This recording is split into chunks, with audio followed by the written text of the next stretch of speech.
on, guys? So today I'm going to be talking about the recent video that Car and Driver published of the GT500 versus the C8 Corvette in a drag race. So essentially they lined up the 2020 GT500 and C8 Corvette and performed a drag race on a regular surface, not like a prep drag strip or anything. And they also did a 40-mile-per-hour roll race. You can see the full videos of the drag and the roll race on my Instagram. I'll link to those exact videos in the description if you want to check those out. So today I figured I'd talk about my thoughts on the drag and the roll race. Which one would I pick if I had to buy one and drive it? And my general thoughts on the two cars themselves. What the was that? Branch just fell on my roof.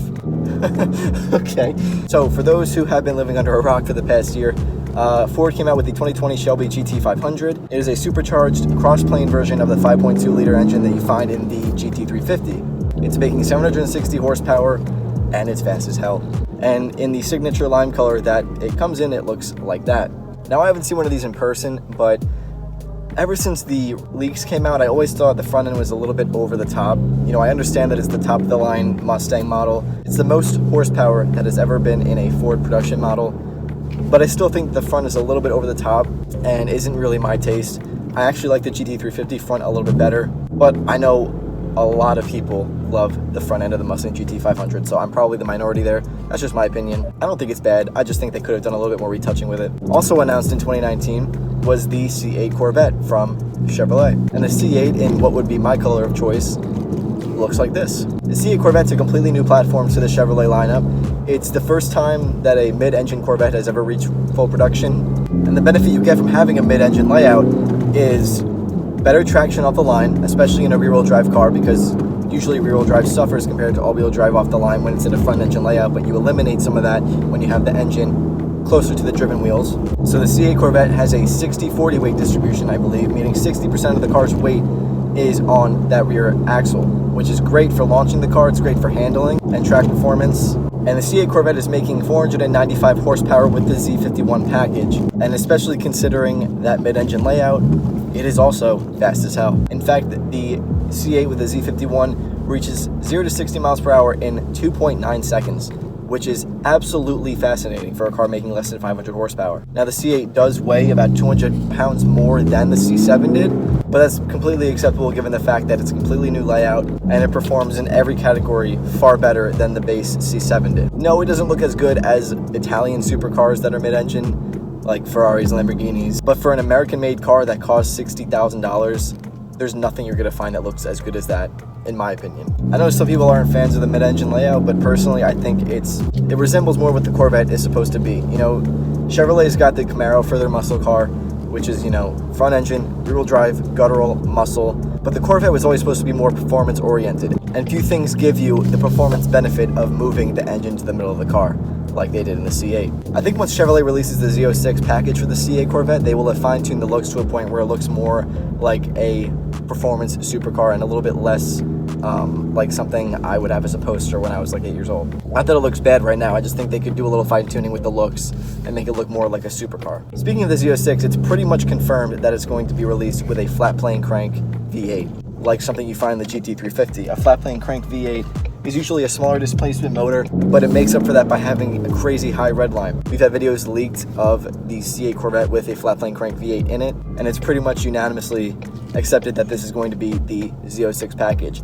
I don't know about you guys, but a flat plane crank V8 and a mid-engine layout is something I would die for. I think that's amazing. That's like Ferrari level.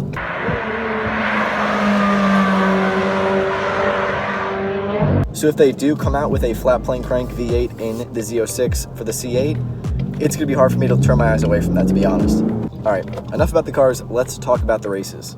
So first off, for the drag race, you can see instantly that the C8 Corvette, just right off the line, smokes the GT500. That mid-engine layout putting so much more weight on those rear wheels, even though those rear wheels are a lot skinnier than the GT500s, it gives the Corvette such a better launch, and because of that, the Corvette actually keeps up with the GT500 up until the top of 4th gear for the GT500. So I was pretty shocked to see that the GT500 was actually only able to pass the Corvette at the top of 4th gear. I figured maybe like, you know, 3rd at the most. Shockingly, the C8 kept up in front of the GT500 until pretty far into the drag race. In fact, it was only at the end of the drag race that the Shelby GT500 past the C8. So if you have a basic understanding of physics, you know that the only reason the C8 was able to keep up with the GT500 for so long is because of that insane launch.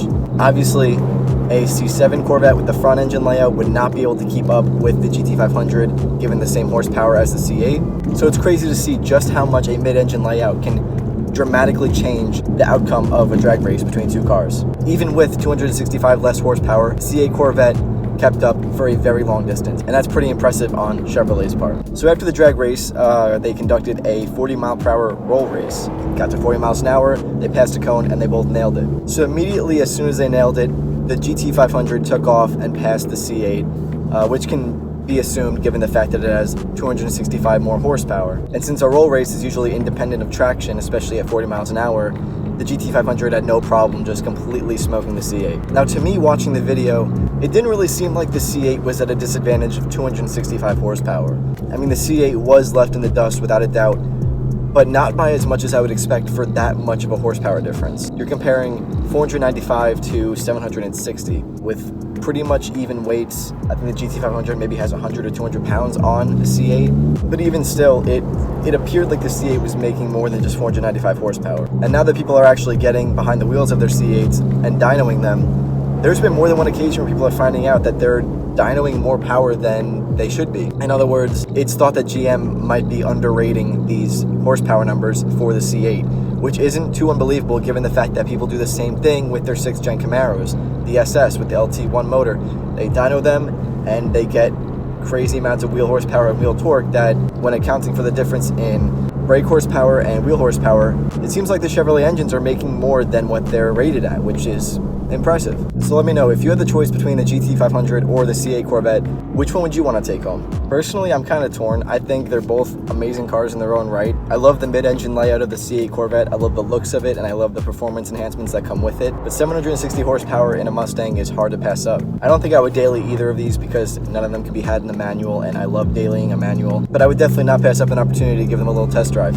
If you're on an iOS device like an iPhone or an iPad, you can go download Timeslips in the App Store. Timeslips is a free app that lets you find any information on just about any vehicle ever made. Find things like 0 to 60 times, quarter mile times, miles per gallon, vehicle dimensions, horsepower, literally anything you can think of, Timeslips will have it for you. It's free, it's got tons of features, and if you're a car person, you'll find some use out of it. So I appreciate if you guys would go download that in the iOS App Store. I'll put the link for Timeslips in the description, or you can find it in the App Store by searching for Timeslips and looking for that icon right there. You can also grab your Clutch Killers merch from Teespring. We've got a couple designs out right now that are really nice. They're minimalistic, but they're unique. So go check these out if you want. Link in the description for that as well. Again, thank you guys so much for watching. Make sure to like and subscribe if you want to see new content as it comes out. And I'll see you guys in the next one.